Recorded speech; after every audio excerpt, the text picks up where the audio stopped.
Greetings, dear connoisseurs of jewelry. Today, we will dive into a fascinating story about unique jewelry masterpieces that belong to the Russian imperial family, and learn how their fate changed after the fall of the monarchy. The fate of the tiaras and other precious jewelry of the Romanovs was far from easy, rather, we can say that it was tragic. Some wonderful examples of Russian jewelry art managed to escape the consequences, some ended up in private collections, practically unharmed, while others found their new owners among members of royal families, such as British Queen Elizabeth II. And some of them even became available to the public, on display at the Diamond Fund. The surviving tiaras and tiaras of Russian empresses and Grand Duchesses represent only a small part of the lost precious heritage of the Romanovs. Many precious jewelry pieces from the imperial collection were dismantled and sold by the Soviet government at auctions, or disappeared without a trace. Characterized by opulence and lavish decoration, these Romanov tiaras, with their own interpretation of European fashions, were almost impossible to confuse with the jewelry of other royal houses. No wonder that many of these exquisite decorations were later given the romantic name Tiara Rus or, less conveniently for Europeans, Kukoshnik. Even in our time, modern tiaras, shaped like traditional Russian headdresses, continue to retain this style. So what is the classic Russian tiara that has been inspiring crown persons and jewelers all over the world for centuries? By themselves, such tiaras are flexible bezels from which diamond rays seem to scatter. In the West, this type of tiaras is sometimes called fringe, literally fringe. But, strictly speaking, their essence is the same. The main charm of such jewelry is its versatility. Russian tiaras were created in such a way that they could be worn on their own, stitched on a kukoshnik, or worn as a necklace. It is believed that such tiaras became fashionable at the court of Nicholas I. Today, tiaras made in the image and likeness of Tiara Rus can be found in almost all monarchies of the world, from Monaco to Japan. Speaking of the fashionable influences exerted by the Russian royal family, it is necessary to mention the history of the origin of the kukoshnik in the British royal family. The famous piece of jewelry, which often adorns Elizabeth II, was first given to the English Princess Alexandra of Denmark, the future Queen of Great Britain. This precious gift was initiated by a group of court aristocrats, who wanted to please the Princess of Wales in honor of her silver wedding to the heir to the throne. When asked what she would like to receive, Her Highness expressed her wish to own a fashionable tiara popular in Russia, a kukoshnik. For the British princess, her own Tiara Rus was made at Gerard. When comparing the portraits of the two sisters in diamond kukoshniks, the future Queen of England and the Russian Empress, one can again marvel at the influence of the monarch's genes. Nevertheless, Alexandra of Denmark preferred to wear her tiara more in the form of a coronet than a traditional kukoshnik. This unfortunate mistake was corrected later by Maria of Teck and her descendants. Maria Fyodorovna's tiara. In the West, this tiara is also often called Russian wedding tiara, and this is not accidental, because it was in it that several generations of imperial brides were married, starting from the second half of the 19th century. Girls wore this triangular tiara together with the imperial wedding crown and other jewelry specially created for wedding celebrations. This tradition was unique. At a time when European brides favored variety, Russians maintained the continuity of their wedding images. Originally, this tiara was not intended as a wedding jewelry at all. Its birth year is considered to be 1800, created by Jacob Duval, and the first owner was Maria Fyodorovna, the wife of Emperor Paul I. According to art historian Lilia Kuznetsova, the tiara was originally also decorated with dangling threads at the temples in the style of old Russian cassocks. The purest diamonds of various sizes and cuts were brought from India and Brazil, and their total weight was about 1,000 carats. The center row is made up of moving dangling briolets that easily sway with the slightest movement of the head. However, the main accent of the jewelry remains a single 13.35 carat diamond of a delicate pink hue. This rare stone was originally set into a base where colored foil was used, a common method of jewelers at the time, making the diamond visibly blood red. However, it was not until many years later that the true color of the stone was discovered, which is difficult to see to the untrained eye. This tiara was very lucky. It successfully survived the revolution, and today it is a valuable exhibit of the Diamond Fund in the Kremlin. It is still possible to look at it today. The experience is unique, considering that Maria Fyodorovna's tiara is the only original Romanov tiara in Russia. Spikes. Another masterpiece, created by the Duval brothers' workshop for Empress Dowager Maria Fyodorovna, was a tiara that became one of her favorites. And this is not surprising, because this jewelry stood out not only for its originality, but also for the refinement of its execution. The composition included 6 elegant golden spikelets tending to the center, between which grew ornate stalks of flax, as if lace. The pattern of this tiara was striking in its realism. The tiara was completely studded with the purest diamonds, and in its center, a huge 37-carat leuco-sapphire blossomed majestically, transparent, with a subtle golden hue, symbolizing the sun. The jewel is said to have been of high value to the imperial family. However, a century later, the new government did not attach any historical or artistic value to the spikes, and sold them at the Christie's auction in London in 1927 together with other jewelry from the Tsar's collection. The further fate of the tiara remains unknown. Nevertheless, in 1980 Soviet jewelers V. Nikolaev and G. Alexeikin recreated the lost jewel, creating a replica in gold, platinum and diamonds, called Russian Field.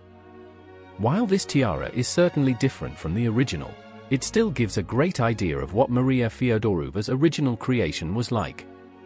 The replica can also be seen at the Diamond Fund. A large diamond tiara with pearls. This is where the Russian style showed itself in all its splendor.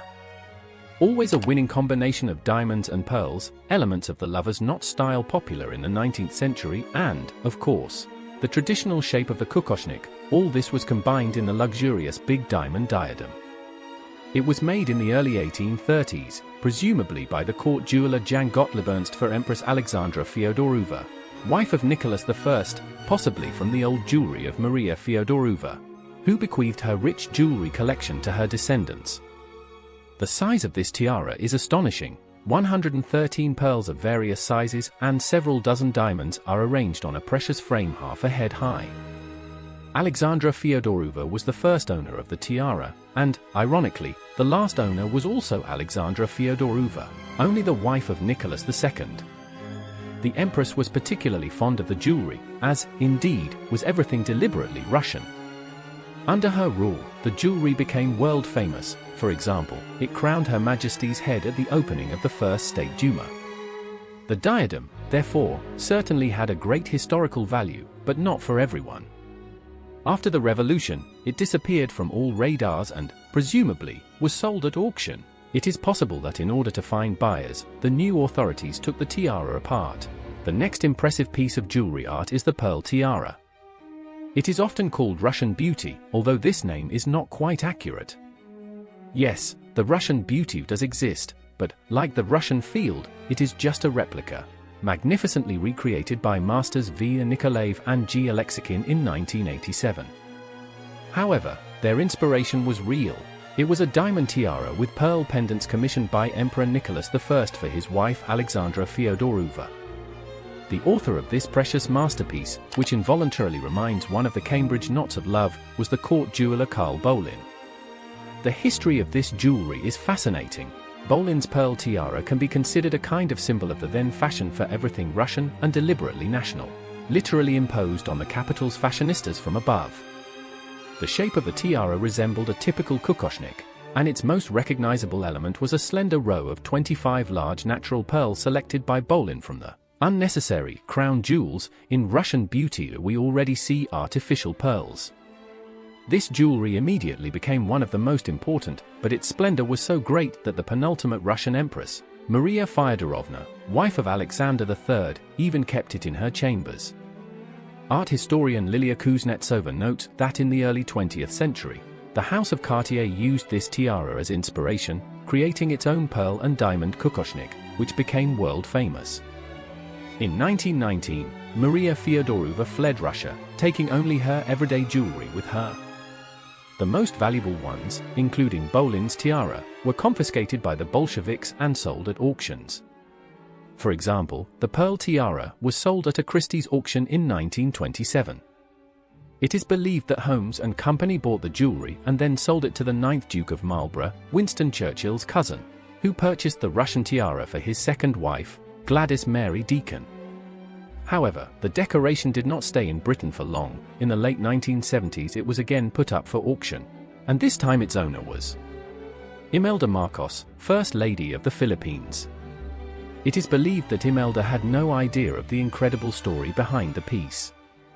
Some even believe that the First Lady dismantled the tiara. However, today it is known that the kokoshnik is intact and is in the Central Bank of the Philippines, waiting, as they say, for the next auction. Will the prototype of the Russian beauties ever return to Russia? Now about the Vladimir Tiara. This story is also eventful and includes a tiara named Vladimirskaya. Today its owner is British Queen Elizabeth II, who received this valuable piece of jewelry from her grandmother, Queen Mary of Teck, a passionate jewelry lover. So how did this Russian tiara come to England?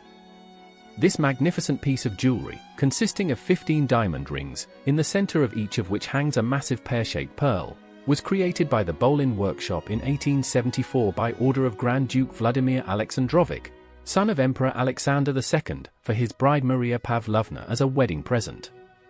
This is how it got its name, the Vladimir Tiara. Maria Pavlovna was a passionate admirer of jewelry and her court was known for its wealth, which allegedly caused Empress Alexandra Fyodorova concern. When the revolution came, the Grand Duchess already had an extensive collection of family jewelry, much of which was kept in her main residence, the Vladimir Palace. However, when the revolution came, Maria Pavlovna was unwilling to share her treasures with the Bolsheviks.